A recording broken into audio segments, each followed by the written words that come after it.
Hi there, Sanmunani Mulweni. Welcome to Faith's channel. If you're new here, please subscribe before the end of the video. If returning, thank you for love and support. I appreciate you. Ningaxabani siyaxoxa. Futhi okuzokusiza ukuthi ungilalele kancane at least. Ukuze-ke ngizwe ukuthi uma sekukhona la esididana khona isalephi inkulumo njengoba sixoxa. Nakhe sekuvela ukuthi uSibindi wakwakhomenta ngedivorce sengidlulile kuSibindi because ingane ngizeke ngapha kumzali ubaba uMseleko. Ukuxoxa nje akusiyo futhi into eserious wegazi. Niyakhumbula ku-season 5. Season 5 uMseleko noMangwabe, ubaba uMseleko. noMangwabe la bakhuluma khona-ke sekuvela indaba ukuthi uMangwabe uthi kahle kahle mina-ke akunankinga ukuthi ngihambe nokudivorce. Okay, usho uMangwabe phela kulapha yakuthana nesithembu noma ngabe kuyi-storyline. Sekunama-comment enziwe wabomseleko. Yilento yokuthi wamthatha endaweni ethile wambeka endaweni ethile, right? Mase kuba ngathi abesifazane omama laba badivosile bayizehluleke ukuhamba kwamazwi kwababomseleko. Ngiqala lapha ku-season 5 siyaqhubeka. Ngeke ngikwazi ukubala onke amagama washilo kodwa inobulow-key engathi laba badivosile bafeyilile empilweni. Kodwa manje ngoba senza ubulungiswa angilwi futhi. Niyazi ukuthi ubaba uMseleko unosisi wakhe amthandayo. Usisi wakhe wangena kwisithembu waphuma kwisithembu ngoba zazikhona izinto ezazenjani ezazingahambisani naye. Ayekhona ama-circumstances amphoqa ukuthi afike kule ye-divorce. Kanjalo nabanye besifazane abafike lapho kutheni mhlambe la ngagcine ngiphambanelwa ikhanda ivele i-divorce. Hhayi ngoba beshawa umhlaba, right? Ngithi phela siyaxoxa manje ngoba nibona ngathi nje ngikhuluma ngompumelelo mhlampe ngu-anti ongekho serious. Indaba eyi-serious angikwazi ukuyikhuluma angithi sengithi-ke angize kulezi ezithanda ukujula. Ngoba manje uma izobekeka lapha kwi-platform yakuMzansi Magic kwi-TV show ibe nkulu ifike futhi ngobaba usenamakhosikazi awu-4 akhulume sakuthi omama abahlukanisile kube ngathi bahlulekile ngoba usuke seyichaza phela kodwa eyichaza la eduze ngesakhe isimo namakhosikazi akhe. Kuthi-ke mase ama-viewers siyilalile sithi hawu wabakhomba kusengathi bahlulekile kanti kunezimo ezichazekayo nezingachazeki lapha-ke eduze. Usisi kaMseleko akahlulekanga. Kwaba yisimo esimenza ukuthi afike kule position.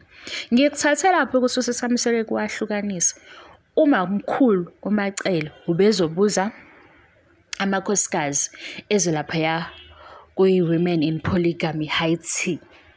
Wathi uma mkhulu kufanele enze iqiniso okuqala aye kubani ku-sister-in-law amtshela ukuthi amakhosikazi alapha ophuma khona ngizobe ngihlangene nawo. So ngifisa ukwazi ukuthi uzizwa kanjani. Sayibamba lapho kwi-confirm ukuthi ngempela usisi kaMseleko uphumile kwisithembu. Kodwa makuphakama unkosikazi kaMseleko indlela asuke seyikhuluma ngayo i-divorce kuba sengathi abantu abahlulekile empilweni. Abantu cha phela mina ngiyalalela. Kuwukuthi mase ngixoxa nani nge-TV show ngithanda nje ukuthi asihlebeni ingabi serious uyabo. Manje mase ngibona ukuthi kulento yokuthi asihlebeni ngoba sengene nezingane zesimse sengizatha otherwise rather than senisithi hayibo lo anti lwasho sengiyaya ngiyakhetha ukugema ngiyayibona nezinto ey'julile ngoba ngithi mina hawu ngabe eduzane la usisi wakhe umthatha njengesahluleki uma sezoyibeka kanje i-divorce ku-TV. Cha, ingoba fanele sibuke ukuthi unkosikazi wakhe umsuse kuleya position wazombeka ngapha. Okusho ukuthi yena mayesethi udela lokhu singatholile ukuthi isizathu yini. Sekumele sithi yena ngempela uhlulekile. Sithi cho Sizomlalela unkosikazi simuze ukuthi uthini. Uma-ke sejika kule nkulumo yakhe, nathi sijika naye. Uma esabeka isayidi lakhe, sisalalela isayidi lakhe. Bebekhona-ke abanye bathi phela vele wayefuna ukuthini nothini. Usisi kaMseleku waba nezizathu ezimenza ukuthi aphume endaweni abesekuyona. Sasimenyiwe kumembeso. Ngakho-ke asikwazi ukuthi sizo-undermine siphinde sibelittle omama abashiye imishado ngoba isimo sabo sesifike lapho. Ngiyala mina, hayi kodwa ngenkani ngiyala nje ukuthi ezinye izinto kufanele uyilalele nawe ubuye ukhombise ukuthi uyalalelisisa, yabo. Ngoba phela manje uma i-divorce sizoba yinto embi kangaka mase siyilalela kuthando nesithembu. UMseleku wathi kusisi wakhe ufana njengomzali. Uma ngabe kwakuyinto embi kangaka bayoba neziyalezo 100 zokuthi engaphumi. Angilwi. Angise ngifane ngikhuluma izinto ezijulile. Lezi ngimase ngiqanga asikhulumeni ngazi mase niyathula. Seniyazi ukuthi waye ngikhuluma ke ngezingane zesithembu ngoba baku TV show. Nalena senginibekele yona ukuthi i-divorce lapha yakuthanda nesithembu izwakala sengathi ukuxoxwa kwayo eyabantu abahlulekile, kanti cha. Thina-ke asicwasani. Sikuthiwa phela thina silabo mama, silabo sisabayinga ngoba silalela umangwabi kodwa sicwasani. Ngoba izimo nezimo empilweni zifika ngendlela engafani kuthina sonke. Nosengene emshadweni waba nesimo sokuthi uyaphuma kunesizathu.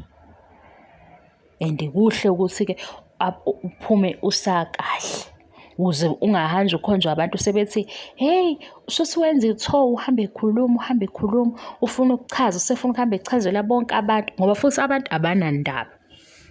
Siyoyikhuluma leyo ukuthi la ku-social media kahle usemhlabeni onjani. Ngisazokuthi ngikho ephezulu leyo mhlaba wa-social media ne-community ya-social media.